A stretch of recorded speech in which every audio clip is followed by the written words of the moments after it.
Hello students, welcome to the PNT coaching classes learn easily and smartly. तो आज हम पढ़ने वाले एक क्वेश्चन जिसमें बोला गया है what changes did Napoleon introduce to make the administrative system more efficient in the territories ruled by him. तो इस क्वेश्चन का मतलब है कि नेपोलियन ने ऐसे कौन कौन से बदलाव यानी कि चेंजेस लाए थे जिससे कि वहां का जो एडमिनिस्ट्रेटिव सिस्टम है यानी कि शासन करने का या सरकार चलाने का जो सिस्टम है वो और भी ज्यादा अच्छा हो सके। और ये जो चेंजेस लाए गए थे वो उन टेरिटरीज में यानी कि उन एरिया में उन जगहों पे लाए गए थे जहां पे नेपोलियन जो है वो रूल करते थे यानी कि शासन करते थे, वहां के वो राजा थे।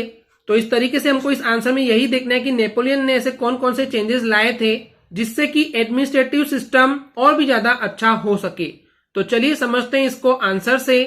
तो इस तरीके से नेपोलियन ने जो इंट्रोड्यूस किए थे चेंजेस जिससे कि वहां का एडमिनिस्ट्रेटिव सिस्टम, शासन करने का सिस्टम और भी ज्यादा अच्छा हो सके उनके टेरिटरीज में जहां पे वो राज करते थे, तो नीचे बताए गए हैं। तो टोटल वो 5 जो चेंजेस लाए थे, चलिए इनको देखते हैं वन बाय वन।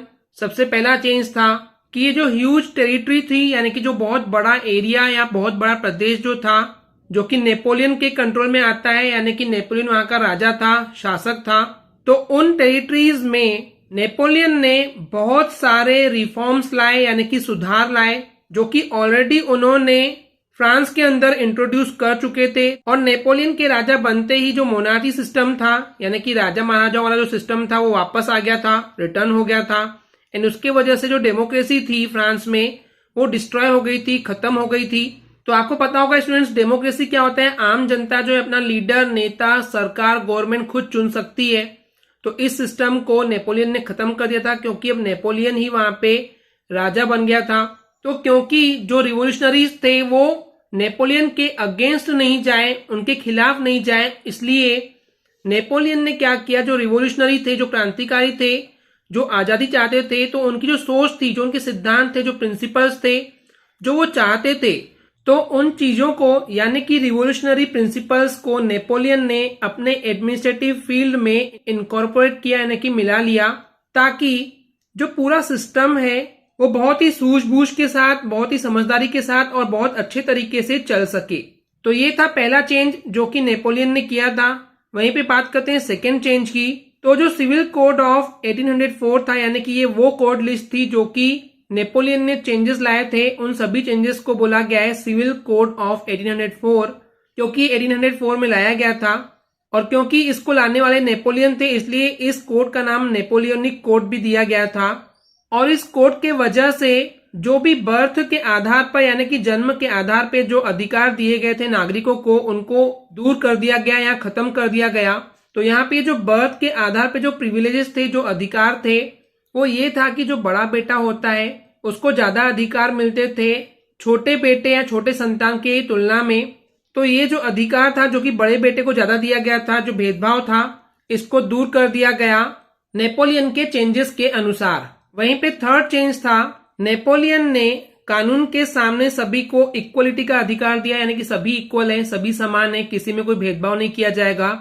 और इसके साथ ही जो प्रॉपर्टी यानी कि जो जमीन जायदाद है उस पर जो अधिकार है उसको सुरक्षित किया, यानी कि ऐसा नहीं कि बड़े बेटे को ज्यादा प्रॉपर्टी मिलेगी और छोटे बेटे को कम मिलेगी।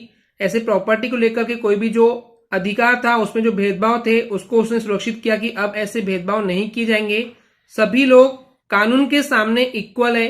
तो ये भी बहुत इंपॉर्टेंट चेंज था जो कि नेपोलियन ने लाए थे।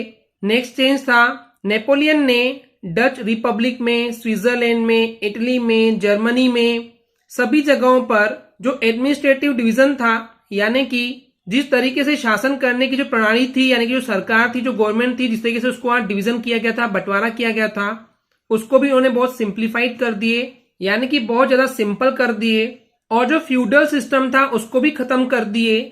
तो फ्यूडल सिस्टम क्या होता है स्टूडेंट्स? एक ऐसा सिस्टम जहां पे जो जमीनों के जो मालिक होते हैं, लैंडलॉर्ड होते हैं या लैंड होल्डर्स होते हैं, वो लोग किसानों को अपनी जमीन देते हैं खेती किसानी करने के लिए और उनको वार्न किया जाता है कि वो ईमानदारी से खेती किसानी करेंगे।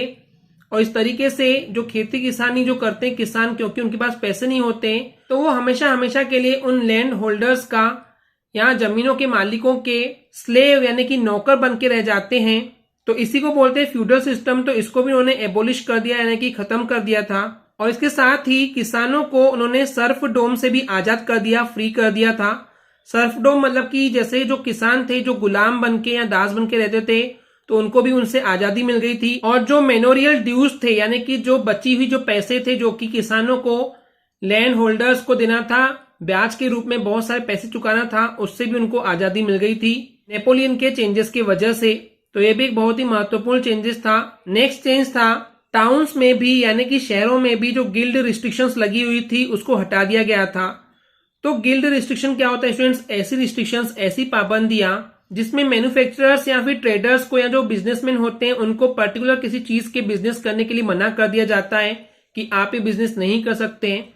ऐसा तब करती है सरकार या मोनार्ची या राजा महाराजा जब उस चीज के बिजनेस करने से अगर उस राजा महाराजा को बहुत ज्यादा फायदा होता है। तो ऐसे बिजनेसमैन, ट्रेडर्स या मैन्युफैक्चरर्स जो होते हैं जो उन चीजों का प्रोडक्शन करते हैं, बनाते हैं या बेचते हैं, तो उन लोगों को मना कर देते हैं कि अब आप ये नहीं कर सकते हैं। इसी को बोलते हैं गिल्ड रिस्ट्रिक्शंस, कि उनको मना कर दिया जाता है कि आप ये चीज नहीं कर सकते, दूसरे देशों के साथ भी लेन देन नहीं कर सकते।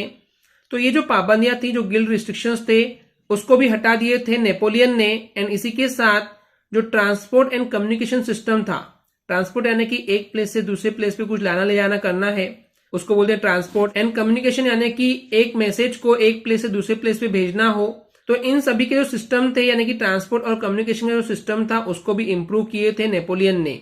तो इस तरीके से 5 बहुत ही महत्वपूर्ण इंपॉर्टेंट चेंजेस थे जो कि नेपोलियन ने किए थे अपने एडमिनिस्ट्रेटिव सिस्टम में, ताकि ये जो एडमिनिस्ट्रेटिव सिस्टम है ये और भी अच्छे से काम कर सके।